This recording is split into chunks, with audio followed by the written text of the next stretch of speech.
இந்திய ராணுவத்திற்கு தனது சேமிப்பு பணத்தை வழங்கிய கரூரைச் சேர்ந்த அரசு பள்ளி மாணவனுக்கு பாராட்டுகள் குவிந்து வருகின்றன.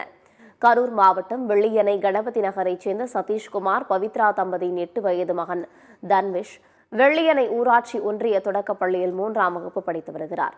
பாகிஸ்தானுக்கு எதிராக இந்திய ராணுவ வீரர்கள் நடத்திய போராட்டம் குறித்து அறிந்த சிறுவன் தன்விஷ் தனது 10 மாத சேமிப்பு பணத்தை ராணுவத்திற்கு வழங்க முன்வந்துள்ளார்.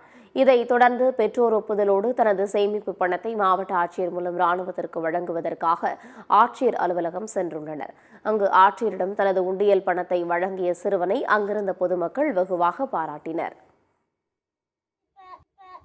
போர் போறதுனால எல்லாம் நாட்டை காத்துக்கிறாங்க. அதனால நான் இன்னைக்கு அவங்களுக்கு கொடுக்க போறேன். இன்னைக்கு என்ன கொடுக்க போறீங்க?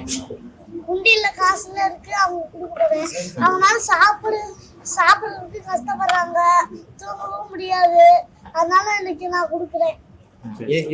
எங்க வந்திருக்கீங்கம்மா? இப்ப நான் காசு கொடுக்க வந்திருக்கேன். இது வரைக்கும் அவங்க ரோட்ல படுத்துருப்பாங்க. அந்த சைடு எங்க அம்மால போர்வெல்லாம் வாங்கினா வீடியோல போட்டா நான் பார்த்து போர்வெல்லாம் நான் கொடுத்தேன்.